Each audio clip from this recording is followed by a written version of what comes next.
আল্লাহ সুবহানাহু ওয়া তাআলার সামনে কোন মুখ নিয়ে আমরা দাঁড়াবো? কোন মুখ নিয়ে দাঁড়াবো?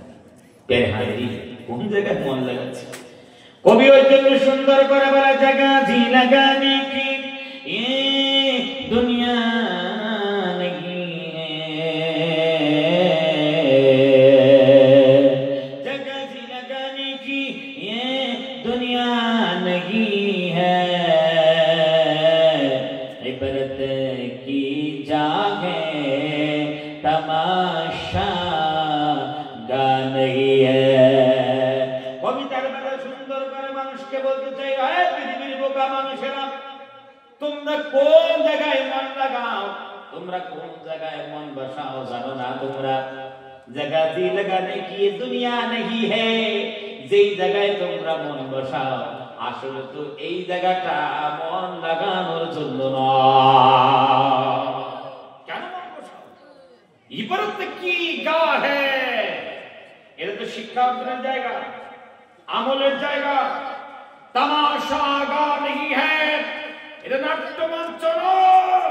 নাট্যমঞ্চে উঠলে আর নাট্যমঞ্চ থেকে নেমে চলে গেলে তোমাকে জবাবদিহি করতে হবে না, এমন মনে করো না দুনিয়ার বুকে এক গ্লাস পানি পান করেছো, কাল কিয়ামতের ময়দানে কঠিন মুসিবতের দিন আল্লাহর আদালতে দাঁড়িয়ে যতক্ষণ পর্যন্ত হিসাব দিতে পারবি না, আল্লাহর দরবার থেকে তোমার পা চুল পরিমাণ এদিক ওদিক হিলবে না। জোরে বল ঠিক কিনা? বুঝে আসুক বা না আসুক, পদকমে হোক বা না হোক, কিয়ামত কঠিন, মৃত্যু চিরসত্য হোক, মৃত্যু হোক, মৌত হোক, আমাদের বুঝে আসুক বা না আসুক। তাই হাজির ওই জন্য বলতে চাই, আসুন আমরা আলোচনা করে থাকি। আজ আমরা দুনিয়াকে প্রাধান্য দিয়েছি, আল্লাহর ইবাদতকে আমরা প্রাধান্য দিতে পারি। আল্লাহ রাব্বুল আলামিন ডাক দেবেন, মান তাগান ওয়া তারাল হায়াতাদ দুনিয়া ফা ইন্নাল জাহিমা হিয়াল মাওয়া ওয়া আম্মা মান খাফা মাকামা রাব্বিহি ওয়া নাহান নাফসা আনিল হাওয়া الجنة هي المأوى। الله أكبر। আল্লাহ রাব্বুল আলামিন ডাক দিয়ে বলেন, বান্দারে তারপরে কি তোমরা সীমা লঙ্ঘন করবা? ফাম্মা মান তাগা ওয়া আসারাল হায়াতাদ দুনিয়া, সীমা লঙ্ঘনকারীদের অবস্থান কোথায় তোমরা কি জানো? আল্লাহ রাব্বুল আলামিন ডাক দিয়ে কোন যারা নাকি আল্লাহর ইবাদত বাদ দিয়ে সীমা লঙ্ঘন করলো, আল্লাহর দাসত্ব বাদ দিয়ে সীমা লঙ্ঘন করলো, আল্লাহর সালাত বাদ দিয়ে সীমা লঙ্ঘন করলো, হজ বাদ দিয়ে সীমা লঙ্ঘন করেছে, যাকাত বাদ দিয়ে সীমা লঙ্ঘন করেছে, ওয়া আসারাল হায়াতাদ দুনিয়া, এবং ওই ব্যক্তিটা পার্থিব জীবনকে অগ্রাধিকার দিয়েছে, তারজীহ দিয়েছে, পার্থিব জীবনকে অগ্রাধিকার দিয়েছে। আল্লাহর ইবাদত, আল্লাহর কনস্টিটিউশনকে তারা অগ্রাধিকার দেয় নাই, পার্থিব জীবনকে অগ্রাধিকার দিয়েছে। আমরা মনে মনে করি হুজুর আমরা তো পার্থিব জীবনকে অগ্রাধিকার দিই, আমরা তো আল্লাহকে অগ্রাধিকার দিয়েছি। এগুলো মৌখিক দাবি, এই যে দাবিগুলো না আসলে মৌখিক দাবি। মুয়াজ্জিন সাহেব যখন আল্লাহু আকবার রিংটন যখন মসজিদে বাজিয়ে দিলেন, রিংটন যখন বেজে গেল, হাইয়া আলাস সালাহ বলে যখন ডাকলো, হাইয়া আলাল ফালাহ বলে যখন ডাকলো, মুয়াজ্জিন সাহেব ডাক দিয়ে কয়, হে পৃথিবীর মুসলমানেরা তোমরা নামাজের দিকে আসো। আমরা মনে মনে কই হায় রে নামাজ আবার কি জিনিস, নামাজ পড়ো হয়নি কি? মুয়াজ্জিন সাহেব আর একটা সেন্টেন্স ব্যবহার করল, হাইয়া আলাল ফালাহ, নামাজ অর্থাৎ কামিয়াবির দিকে তোমরা আসো, সাকসেসফুলের দিকে আসো, তোমরা সফলতার দিকে আসো, মঙ্গলের দিকে তোমরা আসো।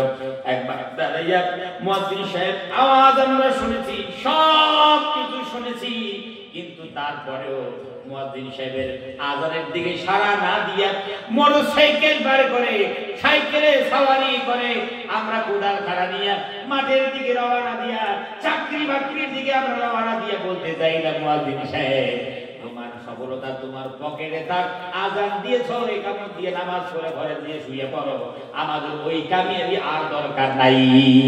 ঠিক কি না? এটা বলে দিয়েছি। বলে হুজুর জীবনে বলিনি, আমরা জীবনে বলিনি, সত্যি করে এটা মৌখিক যদি বলিনি, কিন্তু কাজে কর্মে খাতা কলমে বুঝি দিয়েছি জোরে কর ঠিক কি। মুয়াজ্জিন সাহেবের ডাক প্রত্যাখ্যান করেছে মানে কাজে কর্মে বুঝি দিয়েছি তোমার নামাজ দরকার, সফলতার দরকার নাই। তেলে হাদি পার্থিব জীবনকে অগ্রাধিকার দিয়েছি। কেমনে? কোরআনকে অগ্রাধিকার দেই নেই। এই পার্থিব জীবনের জন্য, এই পার্থিব জীবনের শিক্ষা শিক্ষিত করার জন্য ছেলে পেলেদেরকে আমরা 5 বছর থেকে নিয়ে 25 বছর পর্যন্ত টাকা দিলাম, পয়সা দিলাম, সময় দিলাম, স্যাক্রিফাইস করে তাদেরকে হাই এডুকেটেড বানাইলাম। আমি প্রতিবন্ধকতা সৃষ্টি করার জন্য এখানে আসিনি, একটা কথা বলার জন্য এসেছি যে আমরা মুসলমানেরা নিজের ছেলেপেলেদেরকে হাই এডুকেটেড বানার জন্য আমরা টাকা দিলাম, পয়সা দিলাম, সময় দিলাম, সব কিছু দিয়েছি, জ্ঞান বেশি করে দেন। কিন্তু একটাই প্রশ্ন, দুঃখের সহিত বলতে হয়, এই যে সারা বছর দিলাম, টাকা দিলাম, পয়সা দিলাম, সব দিলাম, কিন্তু কোরআনের জন্য কতটুকু দিয়েছি? কম। কোরআনের জন্য কতটুকু দিতে পেরেছি? 5 বছর থেকে নিয়ে 25 বছর পর্যন্ত নিজের ছেলেটাকে পড়াশোনার করার সুযোগ করে দিলাম। আমার মতো হতভাগা একটা সন্তানকে সারা বছরে 1 মাস পর্যন্ত শুধু কোরআন শেখার জন্য দিতে পারি নাই। ঠিক কিনা? দিতে পেরেছি? ওই যে তৈরি হয়েছে মক্তব, 50 টাকা দিবা, মক্তব পড়বা, বাচ্চা 2 দিন যায়, পুরো মাস নাই, কোনো খেয়াল খবর নাই। কেন? কোরআন তো কোনো অসুবিধা নেই, না পেলে কোনো অসুবিধা নেই। আর যদি নার্সারিতে, স্কুলে, প্রাইভেটে যদি একদিন না যায়, তারপর ছেলে যদি দেখা পায়, ছেলের 12টা বাজিয়ে দিবে, তুমি করতে দিবে, যাবি না মানে খার ধাক্কা দিবে, প্রাইভেটে নিয়ে যাবে যে আর কোনো দুঃসাহস করো, এক চাকরি তোমার তার ছেড়ে দেবো, ছেলে কর ঠিক কিনা। কিন্তু কোরআনের জন্য বক্তব্যে যাই না, কোনদিন আমরা চাকরি করেছি জীবনে করিনি। এটাই হলো দুনিয়াকে অগ্রাধিকার দিয়েছি, ঠিক কিনা। আপনাকে বলতে চাই ভাইরা আমার, নিজের ছেলেদেরকে, নিজের ছেলেপেলে আওলাদ দেখে আমরা ডক্টর, মাস্টার, ইঞ্জিনিয়ার যা ইচ্ছা তাই বানান, কিন্তু দিনদার কোনো সন্ত বানান, দিনদার বানান। দুনিয়া আখিরাত উভয় জগতে আপনি মঙ্গল লাভ করবেন, কামিয়াবি আপনারা আসবেন। দিনদার আপনারা বানান, দিনদার বানাতে পারেন, আল্লাহর কসম দিনদার বানাইলে পরে আপনি ব্যাকআউট হবেন না।